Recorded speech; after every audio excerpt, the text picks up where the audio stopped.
누가복음 4장을 함께 보도록 하겠습니다.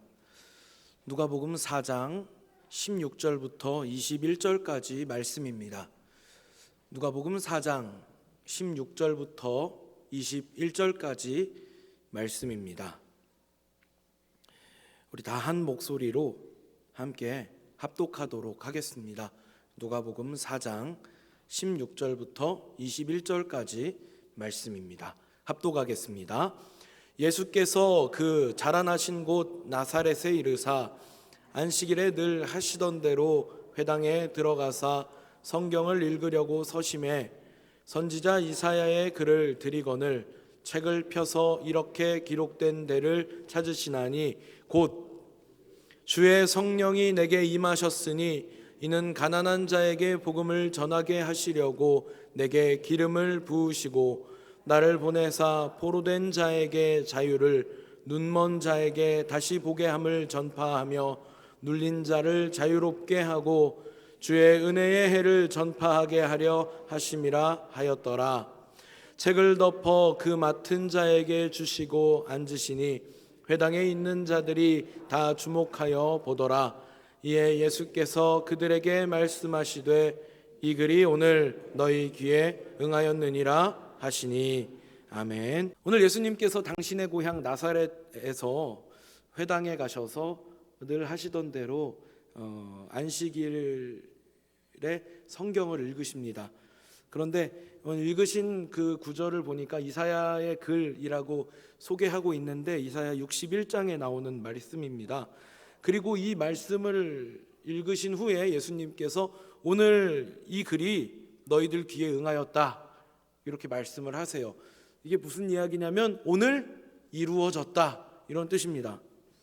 예수님의 말씀을 들은 이들의 반응이 어떨까요? 이들이 웅성거리기 시작합니다. 저 사람 목수 요셉의 아들 아니냐? 예수님께서 나사렛에서 물론 출생은 그곳에서 하지 않으셨지만 어려서부터 나사렛에서 크셨기 때문에 사람들이 예수님을 잘 알겠죠. 목수 요셉의 아들로 잘 알고 있는 것입니다. 회중이 자기들끼리 웅성웅성 수군거리고 있으니까 예수님께서 이렇게 답을 하십니다. 23절에 보니까요. 예수께서 그들에게 이르시되 너희가 반드시 의사야 너 자신을 고치라 하는 속담을 인용하여 내게 말하기를 우리가 들은 바 가버나움에서 행한 일을 내 고향에 여기서도 행하라 하리라. 아멘. 예수님께서 이미 갈릴리 다른 여러 마을에서 다양한 기적을 보여주신 상태입니다. 나사렛 사람들도 그 소문을 들었겠죠. 그러니까 거기서 했던 것처럼 여기서도 해봐라 이렇게 요구할 것 아니냐라고 말씀을 하시는 것입니다. 그리고 이어서 이렇게 말씀을 하십니다. 또 이르시되 내가 진실로 너희에게 이르노니 선지자가 고향에서는 환영을 받는 자가 없느니라. 내가 참으로 너희에게 이르노니 엘리야 시대에 하늘이 3년 6개월간 닫히어 온 땅에 큰 흉년이 들었을 때에 이스라엘에 많은 과부가 있었으되 엘리야가 그중 한 사람에게도 보내심을 받지 않고 오직 시돈 땅에 있는 사렙다의 한 과부에게 뿐이었으며 또 선지자 엘리사 때에 이스라엘에 많은 나병 환자가 있었으되 그 중에 한 사람도 깨끗함을 얻지 못하고 오직 수리아 사람 나아만 뿐이었느니라. 아멘. 지금 예수님께서 이 이사야 선지자의 글을 읽으신 것은 예수님 당신이 메시아이심을 구약에서 계속해서 예언해 왔던 이스라엘 백성들이 간절하게 기다리고 있었던 그 메시아이심을 선언하는 그런 장면입니다. 그런데 우리가 잘 아는 것처럼 이 유대인들에게 기대되는 메시아의 모습은 예수님과는 좀 다르죠. 정확하게 이들이 바라는 메시아는 모세나 다윗과 같은 정치 지도자입니다. 당시에 로마의 압제로부터 자신들을 구원해줄 마치 이 애굽에서 이스라엘 백성들을 이끌고 나왔던 모세와 같은 그리고 이스라엘 역사 안에서 가장 강력하고 강성한 나라 하나님께서 보시기에 가장 사랑할 수 있었던 하나님께 가장 사랑받았던 지도자 다윗과 같은 그런 걸출한 인물이 나와서 우리 민족을 하나님 나라를 다시 세울 지도자를 메시아로 기다리고 있었죠. 그런데 예수님께서는 선지자의 예를 들어 말씀을 하십니다.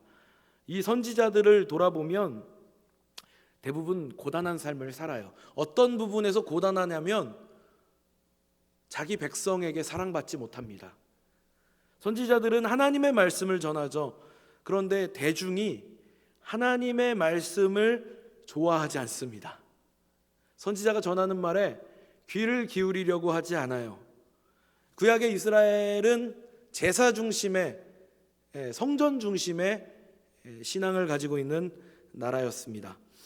제사와 제사장, 성전이 중심이 되어서 하나님을 섬기는데 결국엔 이 신앙이 다 타락하고 우상 숭배를 합니다. 하나님께서 그 우상 숭배 때문에 이스라엘 백성들이 하나님 앞에 드리는 예배, 제사를 기뻐 받지 않으십니다. 그리고 선지자를 보내어 하나님의 말씀을 선포하게 하시고 유다와 이스라엘을 향하여 경고의 말씀을 전하게 하십니다. 그런데 생각해 보세요. 어제까지만 해도 같은 동네에서 지지고 볶고 하던 누군가가 갑자기 선지자가 돼서 나타나가지고 지금 하는 것들은 다 잘못됐다라고 말을 하면 그 말이 곱게 들릴 리가 없다는 것이죠. 예레미야서 1장을 한번 보도록 하겠습니다. 선지자가 얼마나 미움을 사는지 예레미야서를 보면 잘 나와 있습니다. 예레미야서 1장 1절과 2절인데요. 읽어보겠습니다. 베냐민 땅 아나돗의 제사장들 중 힐기야의 아들 예레미야의 말이라. 아몬의 아들 유다 왕 요시야가 다스린 지 13년에 여호와의 말씀이 예레미야에게 임하였고. 아멘. 지금 이 예레미야의 배경을 설명하면서 시대와 배경과 그리고 하나님의 말씀이 예레미야에게 임하였음을 선포하고 있습니다. 그런데 예레미야는 하나님의 말씀을 듣고 하나님이 너를 선지자로 부르셨다라고 말씀하셨을 때 어떤 반응을 보이는지 한번 보겠습니다. 6절입니다. 내가 이르되 슬프도소이다. 주 여호와여 보소서. 나는 아이라 말할 줄을 알지 못하나이다 하니. 아멘. 근데 이게 사실은요, 대부분 하나님 앞에 서는 사람들은 다 그렇습니다. 제가 죽게 생겼습니다. 이사야 선지자도 그러죠. 하나님, 제가 죄 많은 백성들 사이에 껴가지고 살면서 저도 잘난 거 없는데 하나님의 거룩하신 존전을 제가 앞에 뵈게 됐으니까 저는 이제 죽었습니다. 이거는 근데 겸손의 표현이 아닙니다. 그냥 죄 많은 인간은 사실 하나님 앞에 서는 것이 불가능한 일이거든요. 근데 예레미야는 더 겸손한 것 같은 표현을 사용합니다. 나는 아이라 말할 것을 알지 못한다 그러는데 이것도 그냥 겸손의 표현이 아닙니다. 실제로 예레미야는 어린 나이에 하나님께 부름을 받고요. 그리고 또 소개되고 있지만 제사장 가문 출신입니다. 이런 거예요. 대대로 가업으로 제사장직을 행하고 있는 집안에 어린 놈 하나가 지금 이제부터 성전에서 행해지는 제사, 제사장 제도, 제사장 직분, 이 엉망임을 선포해야 됩니다.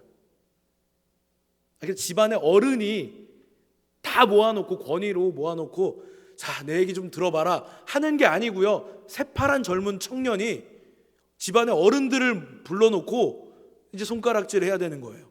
하나님께서 그렇게 하면 안 된다고 하셨습니다. 우리가 지금 잘못된 방향으로 가고 있습니다. 우리가 정신을 차려야 합니다. 하나님 앞에 회개해야 합니다. 이런 얘기를 해야 되니까 예레미야 입장에서 죽겠는 거예요. 괴로운 겁니다. 이렇게 말하는 사람을 누가 좋아하겠습니까? 우리 주변에도요. 입 바른 말 하는 사람들이 한둘씩은 꼭 있는데요. 대개 이런 사람들은 인기가 없습니다. 하나님은 당대의 유다 왕국의 잘못을 일일이 지적하시면서 예레미야를 향하여 그것을 전하라고 하십니다. 그러니까 선지자가 어떤 반응을 보일까요? 4장에 보니까 이런 식으로 표현을 합니다. 슬프고 아프다. 내 마음속이 아프고 내 마음이 답답하여 잠잠할 수 없으니 이는 나의 심령이 나팔 소리와 전쟁의 경보를 들음이로다. 아멘. 그러니까 이게요, 사실은 들었고 봤어요. 전에서 이스라엘 백성들이 회개만 할 수 있다면 그걸로 가치 있고 의미 있는 일일 겁니다. 근데 왜 이렇게 답답해할까요? 전하는 말에 귀를 기울이지 않기 때문입니다. 선지자는 봤어요. 선지자는 들었습니다. 하나님께서 얼마나 진노하고 계시는지, 하나님께서 지금 이 백성을 향하여 심판의 칼을 드시려고 준비하고 계시는 것을 알고 있습니다. 막 임박한 심판이, 멸망이 눈앞에 보여요. 그런데 이걸 전해도 듣질 않는 겁니다. 괴롭죠. 듣는 이들의 반응이 시원치 않습니다. 선지자들이 말을 전할 때 가장 악독하고 가장 타락한 백성들은 어떤 모습을 보일까요? 예레미야 26장 8절에 보니까요. 같이 한번 읽어보겠습니다. 시작. 예레미야가 여호와께서 명령하신 말씀을 모든 백성에게 전하기를 마침에 제사장들과 선지자들과 모든 백성이 그를 붙잡고 이르되 내가 반드시 죽어야 하리라. 어찌하여 내가 여호와의 이름을 의지하고 예언하여 이르기를 이 성전이 실로같이 되겠고 이 성이 황폐하여 주민이 없으리라 하느냐 하며 그 모든 백성이 여호와의 성전에서 예레미야를 향하여 모여드니라. 아멘. 왜 모여들까요? 사인 받으려고 모여드는 걸까요? 잡아 죽이겠다고 지금 달려드는 겁니다. 오늘 예수님은 이걸 말씀하시는 거예요. 지금 내가 너희에게 잘못된 걸 지적하더라도 너희 내 말 듣겠냐? 너희들은 나를 핍박할 것이다.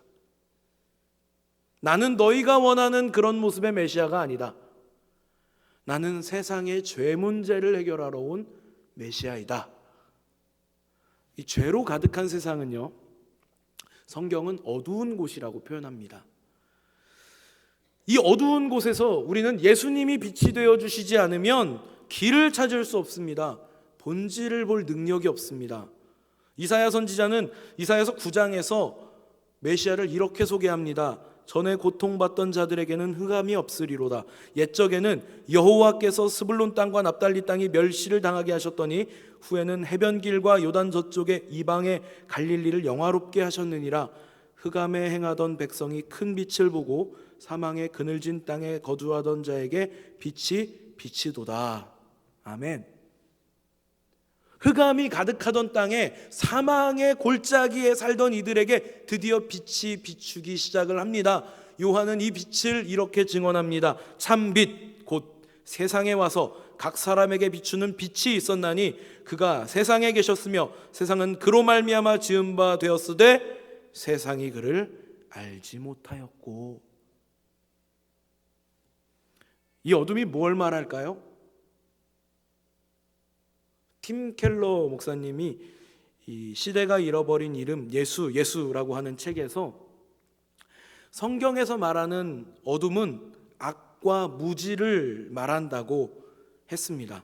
악과 엄청난 고난이 가득하던 세상에 이 악과 고난을 해결할 방법을 아는 사람이 없다는 이야기입니다.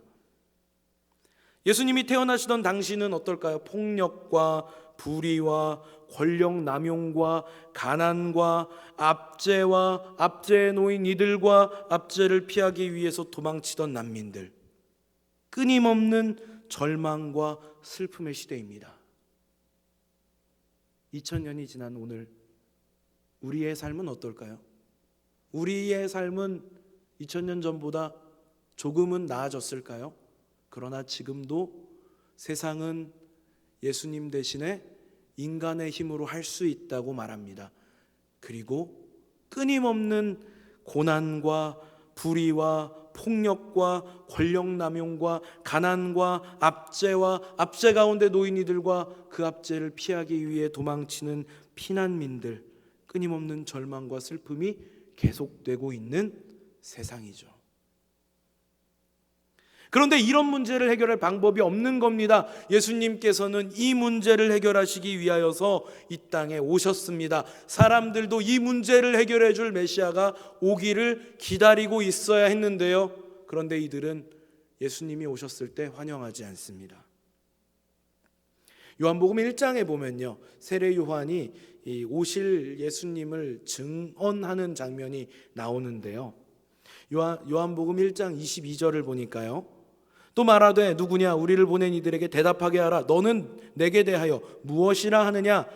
지금 사람들이 물어보는 겁니다. 너 누구냐? 누구를 향하여서? 세례 요한을 향하여서요. 세례 요한이 대답합니다. 나는 선지자 이사야의 말과 같이 주의 길을 곧게 하라고 광야에서 외치는 자의 소리로라 하니라. 아멘. 세례 요한은 지금 광야에서 주의 길을 곧게 하라, 주의 날이 가까이 왔음을 선포하라 하신 이 선지자 이사야의 글이 임해지는, 이루어지는 역할을 하는 선지자의 역할을 합니다. 와서 회개하고 세례 받으라고, 하나님의 나라가 지금 우리 임박해 왔다고 선포하고 있습니다. 그리고 사람들이 나와서 묻는 거죠. 너 도대체 누구냐? 너 누군데 세례를 주는 것이냐? 근데 세례 요한은 자신이 그리스도가 아니라고 말합니다. 나는 후에 오실 분을 준비하는 사람입니다. 그럼 너는 누구냐? 엘리야냐? 엘리야는 말라기 선지자가 예언하는 중에 말세 때 하나님께서 엘리야를 보낼 것이라고 한 예언이 있기 때문에 사람들이 물어봅니다. 너 엘리야냐? 세례 요한은 나는 그렇지 않다. 너는 누구냐? 어떤 권한으로 세례를 주는 것이냐? 나는 이사야 선지자가 말한 대로 주의 길을 곧게 하기 위해서 지금 이 일을 하고 있는 것이다. 그리고 나서 세례 요한은 예수님이 이 땅에 왜 오셨는지를 정확하게 설명합니다. 요한복음 1장 29절인데요. 이튿날 요한이 예수께서 자기에게 나오심을 보고 이르되 보라, 세상 죄를 지고 가는 하나님의 어린 양이로다. 아멘. 예수님은요, 세상 죄를 지고 가시는 하나님의 어린 양이십니다. 세상 죄를 지고 가시는 하나님의 어린 양이 우리가 기다리는 메시아입니다. 우리 예수님은 세상 죄를 지고 가시는 하나님의 어린 양입니다. 이 어린 양은요, 제사의 제물입니다. 양이 피를 쏟음으로 죄가 없어지는 것입니다. 예수님께서 희생을 하심으로 우리의 죄 문제가 해결되는 것입니다. 우리가 그분의 삶을 절대적으로 본받고 그분처럼 살기 위해 노력해야 한다면서 세상의 성공을 구하고 세속적인 자랑을 꿈꾸고 공동체 대신에 내 삶을 우선시한다? 이건 말이 안 되는 겁니다. 예수님은요, 예수님은 그렇지 않으셨습니다. 예수님은 기꺼이 당신의 몸을, 당신의 목숨을 하나님 앞에 내어드림으로써 죄 많은 세상에 빛이 되어주셨습니다. 방법이 없는 우리에게 방법이 되어주셨습니다. 예수님은 세상적인 성공을 말씀하지 않으셨습니다. 예수님은 세상 속에서 자랑하지 않으셨습니다. 하나님의 뜻 앞에 나를 우선시하지 않으셨습니다. 담담히 당신의 십자가를 지시고 하나님의 방법으로 가난한 자 된 우리 곁에 오셔서 복음을 전파하시고 포로된 자와 같았던 우리에게 자유를 주시고 눈먼 자였던 우리를 다시 보게 하시고 우리를 자유롭게 하셔서 하나님의 은혜를 선포하셨습니다. 그러나 오늘 이 본문처럼 많은 이들은 예수님의 말씀에 귀를 기울이려 하지 않습니다. 그저 그분이 보이시는 기적에만 관심이 있습니다. 5,000명을 먹이신 기적을 보면서 저분은 우리의 배고픔을 해결할 분이시구나, 저 정도 능력이 있다면 우리 다 함께 걸기해서 무기를 손에 들고 로마인들을 내쫓고 우리나라를 세울 수 있겠구나, 이런 생각을 했던 겁니다. 그러니까 예수님은 기적을 보이신 후에 사람들 곁을 떠나시죠. 오늘 이 본문의 대목은 이렇게 끝이 납니다. 28절부터 30절까지인데요. 회당에 있는 자들이 이것을 듣고 다 크게 화가 나서 일어나 동네 밖으로 쫓아내어 그 동네가 건설된 산 낭떠러지까지 끌고 가서 밀쳐 떨어뜨리고자 하되 예수께서 그들 가운데로 지나서 가시니라. 아멘. 마치 예레미야 선지자가 하나님의 말씀을 전했을 때 잡아 죽이겠다고 사람들이 달려들었던 것처럼 예수님이 메시아이심을 밝히는 순간 사람들은 흥분하고 분노하고 예수님을 잡아 죽이기 위해서 그분을 끌고 낭떠러지로 나가는 것입니다. 오늘 우리 모습은 이렇지 않은지 한번 돌아보시기 바랍니다. 내가 생각하는 예수님, 내가 생각하는 하나님이 아니면 안 된다는 생각을 버리셔야 합니다. 신앙생활은요, 내 기준으로 하는 것이 아닙니다. 그것은 어리석은 일입니다. 그걸 잘못됐다고 누군가가 말할 때 그걸 기분 나빠해서는 안 됩니다. 예수님을 낭떠러지로 밀어버려서는 안 될 일입니다. 그동안 해온 기도가 혹시 예수님, 이젠 더 이상 당신 없이도 잘 살기를 원합니다. 하나님께서 이 문제를 해결해 주셔서 더 이상 두 번 다시 기도 안 해도 되게 해주세요. 혹시 이런 기도하신 건 아닌지, 예수님께서 이 땅에 왜 오셨는지를 생각하는 이 밤이기를 소원합니다. 분명 그분은 교회 다니는 사람을 들어서 왕으로 삼으시기 위해서, 대통령으로 삼으시기 위해서, 재벌 회장으로 삼으시기 위해서, 슈퍼스타로 삼으시기 위해서 이 땅에 오신 것은 아니실 겁니다. 이제 곧 성탄절입니다. 성탄절이 다가오고 있습니다. 성탄의 의미가 무엇일까요? 예수, 자기 백성을 그들의 죄에서 구원하실 분, 그분께서 임마누엘, 하나님이 우리와 함께 하시기 위해 친히 육신을 입고 이 땅에 오신 것입니다. 죄로 인하여 흑암과 사망의 그늘 아래 놓인 이들에게 생명과 소망의 빛을 비추고자 우리 곁에 오셨습니다. 함께 먹고 함께 웃고 함께 슬퍼하며 복음을 선포하시고 십자가 대속의 사역을 감당하셨습니다. 우리의 기대와 상관없이 예수님께서는 자신의 십자가를 지고 목숨을 내어주시기 위해서 이 땅에 오신 것입니다. 예수 믿는 것은 십자가를 지는 것입니다. 이 십자가를 진다는 것은 우리의 전 생애가 예수님을 닮아 희생과 사랑으로 사는 것입니다. 내가 원하는 메시아를 그리지 마십시오. 십자가를 지신 하나님의 독생자를 기억하시기 바랍니다. 그분은 왕이셨지만, 하나님이셨지만 세상 가장 낮은 자리로 끌려가셔서 이루 말할 수 없는 고통 가운데에서도 당신의 백성을 죄로부터 자유롭게 하시기 위하여서 그 모진 고통을 다 감내하시고 당신의 목숨을 내어주심으로 하나님의 뜻을 이루신 겸손과 순종의 본이십니다. 이제 연말이 다가오는데요, 성탄의 의미를 새기시면서 겸손의 본으로, 순종의 본으로 사신 예수님을 기억하시고 그분이 지신 십자가를 함께 지시고 가난하고 연약한 우리 가운데 우리와 같은 모습으로 오셨던 십자가를 지신 그분의 삶을 본받아 우리도 가난하고 연약하고 누군가의 도움이 필요한 우리 이웃들에게 예수님의 사랑을 전할 수 있는, 말로만 전하는 것이 아니라 삶으로, 실천으로, 행동으로 전할 수 있는 우리 동성교회 성도님들 다 되시기를 축복합니다. 하나님께서 이 12월에 다가올 성탄에 우리에게 무한하신 크신 사랑과 은혜를 베풀어 주실 줄 믿습니다.